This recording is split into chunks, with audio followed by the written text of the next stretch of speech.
for this problem, we need to find when velocity is equal to 0.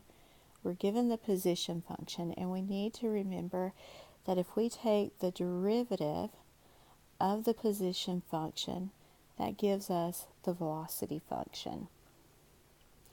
So if I want to know when velocity is equal to 0, I need to find the derivative of our given function. So the velocity function is going to be equal to 3t squared minus 18t plus 24. And then we're going to set that equal to 0. So it looks like we can factor out a 3 from each term. So I have t squared minus 6t plus 8. This should factor into t minus 2 times t minus 4. And if we set both parts of that equal to 0, we see that when t equals 2 and when t equals 4, the velocity is 0. In this particular problem, we are asked to find when velocity of the particle is increasing. Let's think about how would I know if we were asked just is f of x increasing? Well, in order to know that, we always looked at the derivative, and that's going to be when here f prime is greater than 0. Then I knew f of x was increasing. So if I want to know when is velocity increasing, I need to look at the derivative of the velocity function and see where it would be positive. So my velocity function, v at t, is going to be equal to 4t cubed minus 12t. So that's my velocity function. And really, we need to think of this as, well, there's my f of x function, because I want to know where is the velocity of the particle increasing. So I need to look at the derivative to see when that is positive. So the derivative of the velocity function is the acceleration function. So the acceleration function, or the second derivative in this case, is going to be 12t squared minus 12. Now we need to know when is a at t positive. Well, let's see, we can set this equal to 0. Looks like we can factor a 12 out of each term to have t squared minus 1. In setting each part equal to 0, we really only have t squared minus 1 to set equal to 0. T does equal plus or minus 1, but t is time, and time is staying positive. So I only have one value, and that's t equals 1. If we tried to graph this, then let's see what would happen. We have this particular parabola. We do have plus or minus 1, but we need to ignore this other negative. But for just drawing this, we know that we have something that looks like this. But we're only interested in the portion where 0 is greater, or t is greater than 0, sorry. So we just need to focus on that part of the graph. So we really, let's look at our answer choices.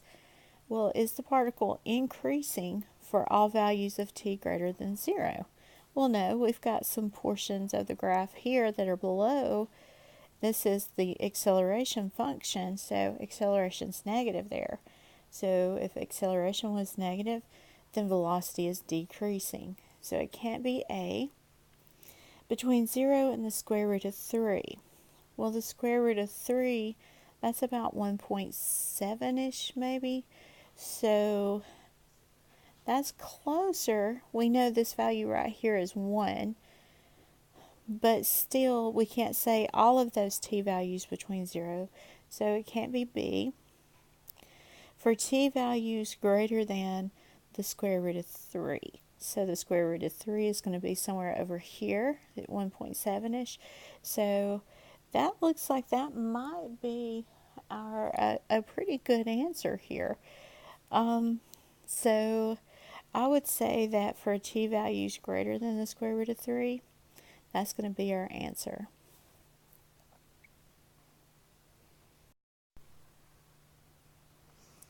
All right, so this problem, again, you're looking at average velocity.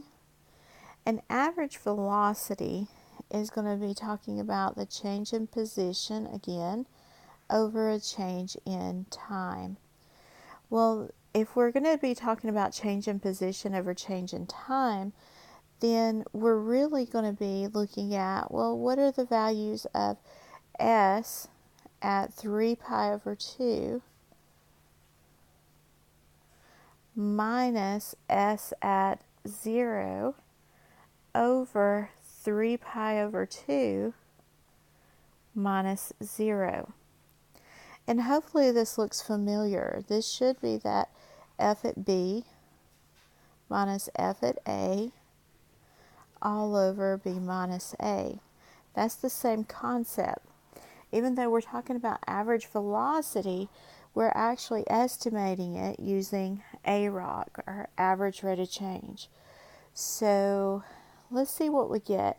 For s at 3 pi over 2, we're going to have, let's see, 3 times, well, if I plug in 3 pi over 2, that's still times 1/2, so that becomes 3 pi over 4.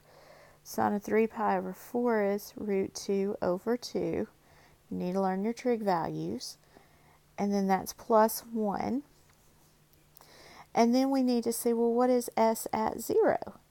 Well, s at 0 is going to be 3 times, well, sine 1/2 times 0, sine of 0 is 0, plus 1.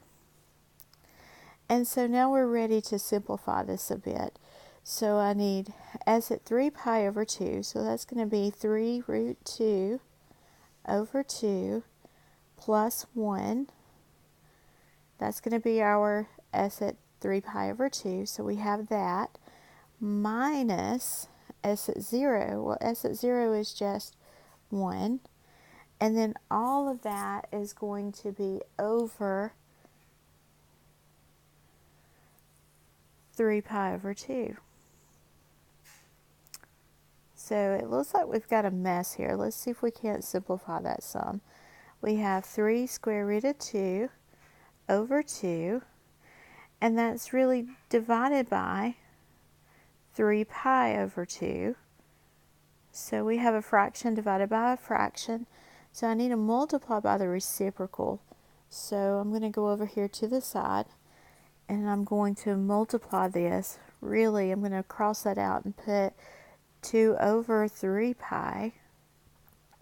And we have quite a bit of stuff to cancel out. So the 2's cancel, the 3's cancel. So I end up with the square root of 2, that's left, square root of 2 over pi. So as weird as that is one of our answers. So it is answer choice B. Okay, moving on next. Now we need to see what is the maximum acceleration, and we're over a closed interval. So that's going to be an absolute max there. We're talking about absolute max. Okay, with an absolute max, let's see what it might possibly be. So maximum acceleration, well, we need to get to the acceleration function. Well, how am I going to do that from the position? Well, we take the second derivative of it. Well, the first derivative is going to be our velocity function, and that's going to be 4t cubed minus 12t squared. Now we need our acceleration function. The acceleration function, or the second derivative, is going to be 12t squared minus 24t. Okay, so we have that acceleration function now, and let's see, what are we going to get with that? we need to, goodness, we're going to have to do another derivative because an absolute max, that's going to either be at one of our critical points or at an endpoint. So we're going to have to do one more derivative, the derivative of the acceleration function, which I think is called the jerk function, but I could be wrong. It's going to be 24t minus 24. Because this will generate right here, those are going to be our critical points. That's going to be where this turns. So let's factor this. I can take out 24 and I have t minus 1. So a critical point for this is at t equals 1. Now, it might be a good idea to see, well, if we're talking about an absolute max, then we need to know, well, what is going to be our greatest value? Well, let's see, what values do we have that we can really try to figure out here? Well, we know t is at 1, but we also know that we have for sure endpoints. So I also need to see, well, what is happening at a at 1. I need to know, well, what's happening at a at 0, because that's an endpoint, and then a at 3. Now, before we start plugging in here, and we certainly can, I would think about, well, what is this the graph of? We're looking for the maximum value of the acceleration, so the maximum value of this graph. Well, if I graph this, that's going to be a parabola, and we could factor through and see where a possible endpoints are going to be, but we really, if we want to know the maximum value here, and we know this is a parabola, we know it's going to be doing something like this. So really, since this is positive and the parabola is turned upward, the maximum value is going to occur the farther we go to the right on our function, because our function is increasing from those values. So I automatically know that that maximum value is going to occur at a of 3. So now it wants to know what is that maximum value. We need to plug that 3 into this function here, into our acceleration function. And when we do that, we end up with 12 times 9 minus, let's see, 12 times 9. So we have 12 times 9 minus, and then 24 times 3. And so let's see, 12 times 9 is going to be 108 minus, and then 24 times 3, well, 3 times 4 is 12, 6, 72, so 108 minus 72, that's going to give us 36. So that's going to be our maximum value.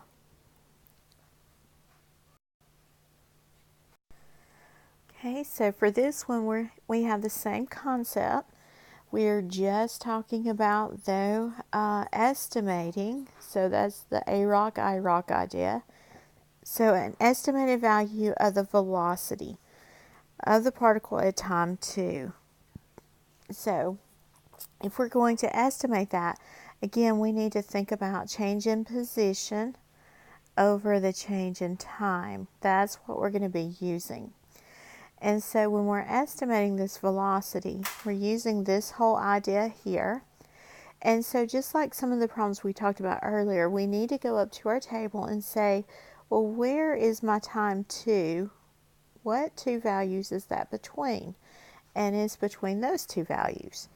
So we can estimate velocity at time 2 is approximately, and I'm doing that because it is an estimated value, and we're going to say, well, that's really going to be, let's see, it's going to be change in y, so we're going to have 15 minus 10 all over 2.2 minus 1.8. And so if we work that out, that's going to give us 5 over 2.2 minus 1.8 is 0.4. And so let's see, I don't have a calculator, so I'm going to have to work this out old school. So that's going to be 5 over 4 tenths, and 4 tenths is 2, 4 tenths is 2 over 5. Okay, and so that's going to be 5 divided by 2/5. And that looks like that's going to be 5 times 5 over 2. So 25 over 2. And that's going to be 12.5. So it looks like we have answer choice B. Okay, so now we're talking about, in question 6, average acceleration. Now earlier we talked about average velocity, and we had to do change in position over change in time. Well, average velocity is going to be change in, or average acceleration, sorry, is going to be change in velocity over change in time. So that's the big difference with this. And so, well, if we need to know velocity, but I have position function given to us, so I need to go through here and say, well, what is going to be the velocity function? Well, you need the derivative. So you have 6t squared minus 6t. And that's really all we need. We're looking from 0 to 3. So we really need to go plug in. And let's see, we need v at 3 minus v at 0 all over 3 minus 0, or 3. Well, v at 3, that's going to be, let's see, 3 squared is 9, 9 times 6. It's going to be maybe 54-ish, minus 3 times 6, 18. And so let's see, that's going to be our v at 3. So there's our first value, minus v at 0. Well, that one's real tough. It's 0 all over 3. And let's see, 54 minus 18 is going to be 36 over 3. So it looks like my average acceleration is 12.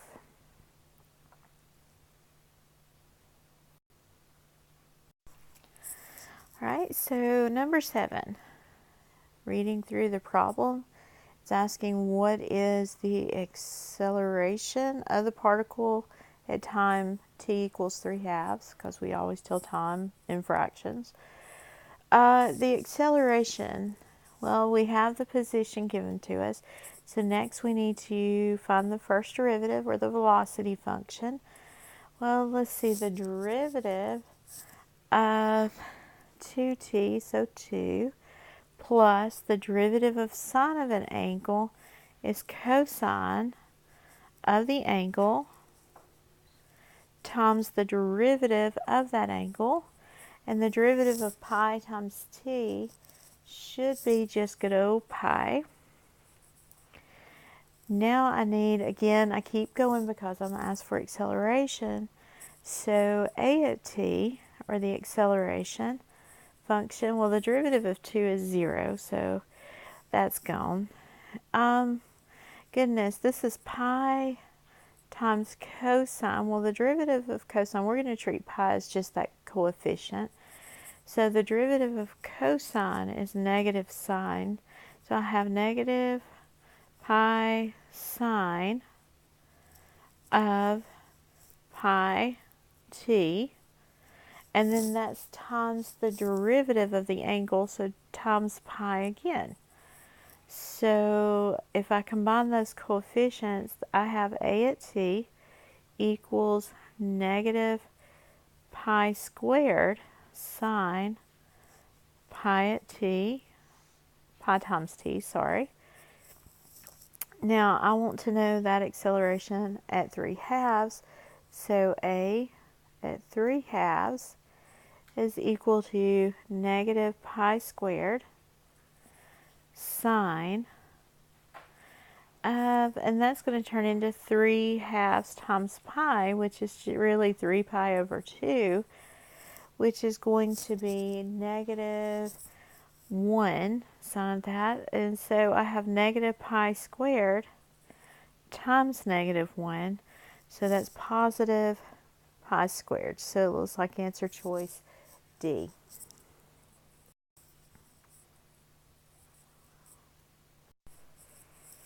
With speed of a particle increasing, speed is increasing when velocity and acceleration have the same signs. So we're going to have to be looking at two different graphs and seeing where they overlap with the same signs. So we're either looking for both of them above or below, or we could analyze just the velocity function and see where it is increasing in above or decreasing in below. And that would generate the same idea for us.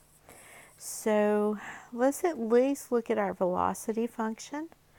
The velocity function is going to be 3t squared minus 12t plus 9. And we can go ahead and set this equal to 0 because we're going to try to generate a good graph for this one. We can divide or reduce each term by 3. So I have t squared minus 4t plus 3. And if we go ahead and factor this, we have t minus 3 times t minus 1. So if we graph this, we know we're crossing at 3 and 1. And so I know I have some parabola shape here. And this is the graph of v at t. Now if we wanted to go even further with this, and we might, since we're talking about speed, we do need to know something about both acceleration and velocity and their signs. So if I do the acceleration function, then the acceleration function a at t is going to be a linear function, so it won't be too bad. And let's see, that's going to give me 6t minus 12. And then I'm going to set this equal to 0 to see what's going on. So we have 6t minus 12. So it looks like here t is equal to 2. And if we graph this, this is just a line. We do have a y-intercept at negative 12, and here we're going to cross at 2. So there's kind of the idea that we have for the acceleration function. So here's a at t. So I need to know, well, where would speed have the same sign, or where would acceleration and velocity have the same sign? So let's see, from this original graph, we see that all of these values back this way, velocity is positive. So I see here at 1, so 1 to, or negative infinity up to 1, acceleration or velocity is positive. So from 1 to 3, 1 to 3, so in between here, so I have from 1 to 3, we see that our velocity function is negative. And then over on the other side, we're back to positive again. We're above. So I know from here over, or from 3 to infinity, velocity is back to positive. So let's compare that to the acceleration graph. The acceleration graph, we could overlay it because we know that that was 2 there. So I know from negative infinity up until 2, I know that acceleration is negative. And then from 2 to infinity, I know that acceleration is positive. So now that we have all of our signs going, we need to try to figure out, well, where would the speed be increasing? Well, let's look. Where are we going to have the same exact signs? Well, when this starts overlapping, I know here at 2 that acceleration is going to be negative up to 2, and velocity is going to be negative. So it looks like maybe in this area here, from 1 to 2, it looks like we might have same signs going on. So I would look over at my answer choices now that I've pinpointed that. So I know from 1 to 2, and I don't see any others that contain that. So I think B is probably going to be the answer. Let's double check. All values bigger than 3. Is it safe to say that both velocity and acceleration have here, they're above the x-axis, both are, so both are positive after you reach that value of 3. So this one, the answer is B. Okay, so for number 9, you are looking for what is the acceleration of the particle at time t equals pi? Well, acceleration, you're given the position function, so we need the second derivative here. So let's see, our velocity function, well, let's see, that derivative is going to be 2 cosine 1/2 t times the derivative of the angle, and the derivative of 1/2 t is 1/2. So there's that one. And then plus we have 1/2 cosine, derivative of cosine is negative sine. So I'm going to have negative 1/2 sine 2t, and then that needs to be times the derivative of the angle, which is going to be 2.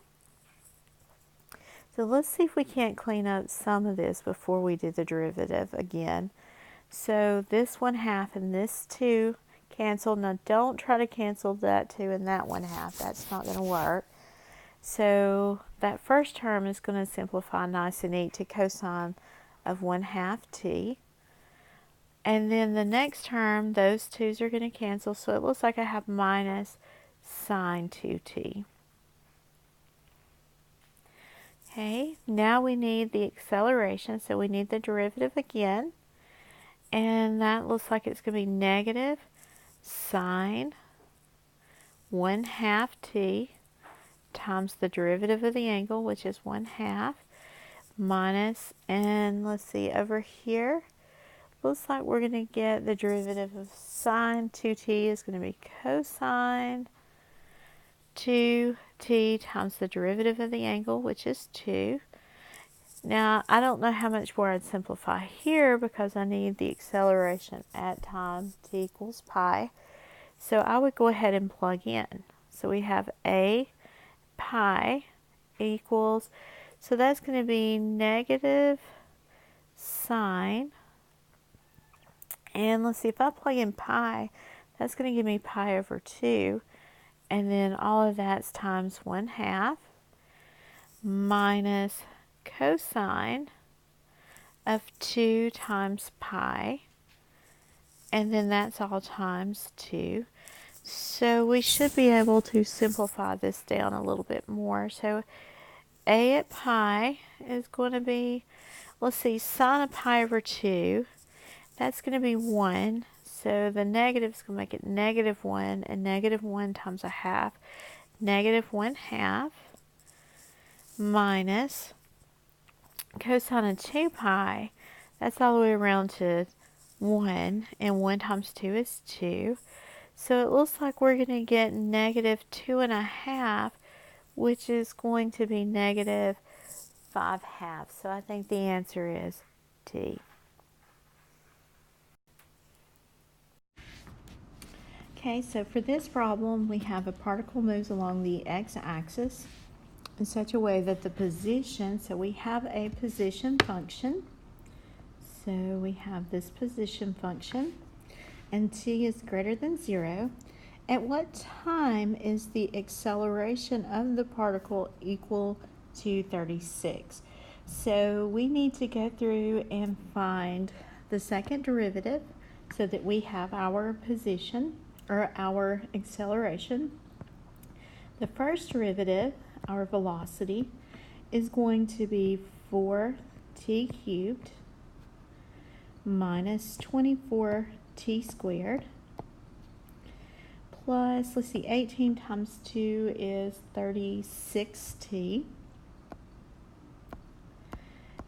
And now we need to go through and do the next derivative and get our acceleration function.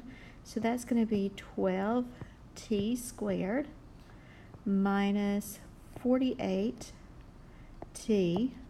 plus 36. And we need to know, well, when is this particular function, the acceleration function, equal to 36? So we're going to set this equal to 36 and solve for t. So we have 36 equals 12t squared minus 48t plus 36. Well, this works out nice because if we subtract 36 over, that's going to cancel the other 36. So I have 12t squared minus 48t. And then let's factor out. It looks like a 12. T can factor out, so we get t minus 4. And so here t minus 4, we set each part equal to 0 and t equals 0 or t equals 4, but we need to go back up and look. Notice that our time t here had to be greater than 0, so we throw out this answer, so our time is 4. Okay, number 11, a particle moves on the x-axis. Looking through, t is greater than 0.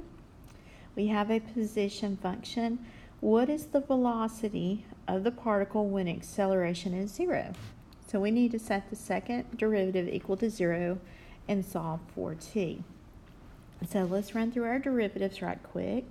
So our velocity function is going to be 3t squared minus 18t plus 24.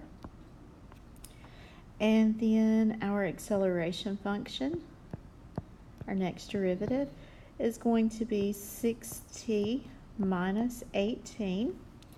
And so if we set our acceleration function equal to 0, because it's telling us it wants to know what is the time when acceleration is 0. So if we solve this, we add 18, divide by 6, so t is 3. Now don't let them fool you.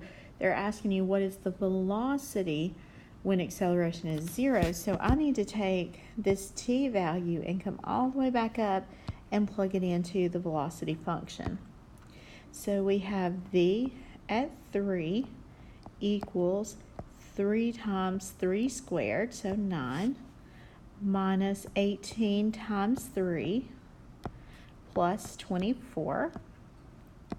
So v at 3 equals 27 minus, let's see, 54 plus 24. I hope I multiplied that right. Fingers crossed.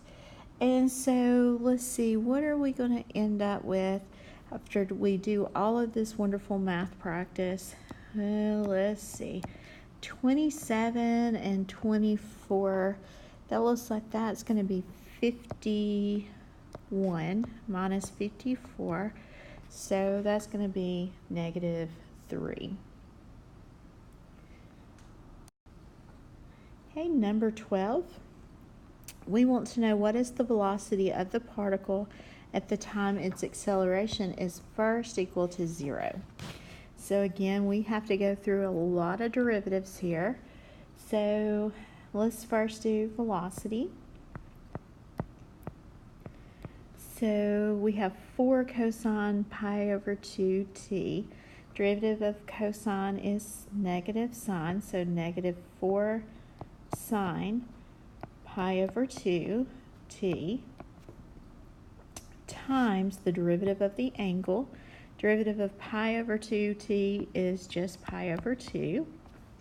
Now before I do the derivative again, I would definitely go through and simplify some of this. So v at t equals, that 2 is going to cancel with the 4, leaving a 2. So it's going to be negative 2, and I would move pi up to the front, sine pi over 2t. Now let's find acceleration. So we do the derivative again. The derivative of negative sine is negative cosine, so negative 2 pi cosine pi over 2t. And then that's times the derivative of the angle, which is going to be just pi over 2.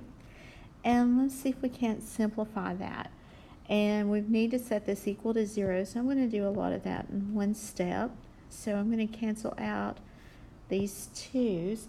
And it looks like I might have a negative pi times pi, so negative pi squared cosine pi over 2t. Alright, so we need to see, well, what's going to make this equal to 0? Well, the negative pi squared, that's not going to matter if we can go ahead and divide both sides by negative pi squared. So we really have 0 equals cosine of pi over 2t. So I need to think about places where cosine would be would be 0. So if we looked at our unit circle, cosine would first be 0 up here at the top at pi over 2. And so what value of t? So really, I would take this whole part, pi over 2t, and set that equal to pi over 2, because that's the first place we're going to see cosine to be 0. And if we do that, we see that t has to be 1. So now we need to go find, well, what's the velocity when t is 1? So let's go back up to this function here. And I need to find v at 1. And that's going to be equal to negative 2 pi. And if I plug in 1, I get sine of pi over 2. Well, sine of pi over 2 is 1. So I have negative 2 pi times 1, which is negative 2 pi. So my answer is B. Okay, number 13. For what times t is the velocity of the particle decreasing? So this is talking about velocity decreasing. So velocity would be decreasing, is decreasing when acceleration, a at t, is negative, because that's the same idea as the original function and the derivative. So we're starting at the position function, so we need to find the velocity function. So that's going to be 4t cubed minus 16t squared plus 16t. And now we need the acceleration function. So that's going to be 12t squared minus 16 times 2, 32t plus 16.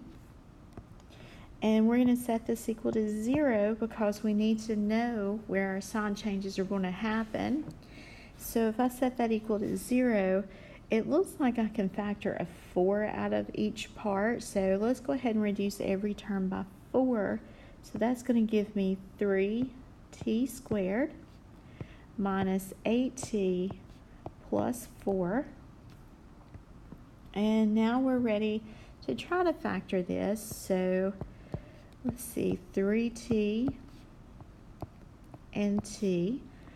And let's see, for, I think it's going to be -2, -2. So at t equals 2/3. And then we also have t equal to 2. So we can do a sketch now of our acceleration, just a real quick sketch. So let's go ahead, and we know that the acceleration is a parabola. We know it's crossing the x-axis at 2/3 and at 2, so we know the general shape is something like this.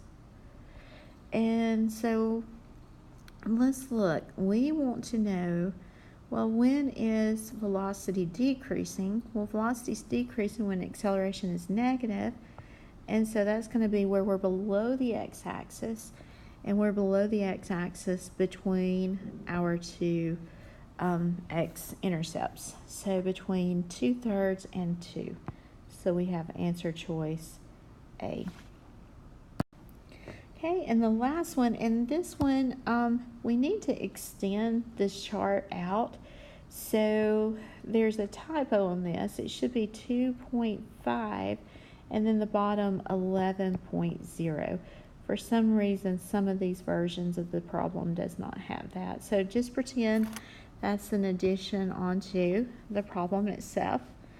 And so we need to see what is an approximate value of the acceleration of the particle at time t equals 2. So at the time t equals 2, we're doing approximating the acceleration. So we're really finding A at 2 is approximately. Now, a lot of times people try to jump on this 2 right here, but you're not going to use that. You need to go on each side because that's the velocity at 2. We need a good approximation for the acceleration at 2. So we're going to go through, and we have v at 2.5 minus v at 1.5 over 2.5 minus 1.5. Now that is equal to, and we're going to have 11.0 minus 9.8, and that's a minus, and that's all over point.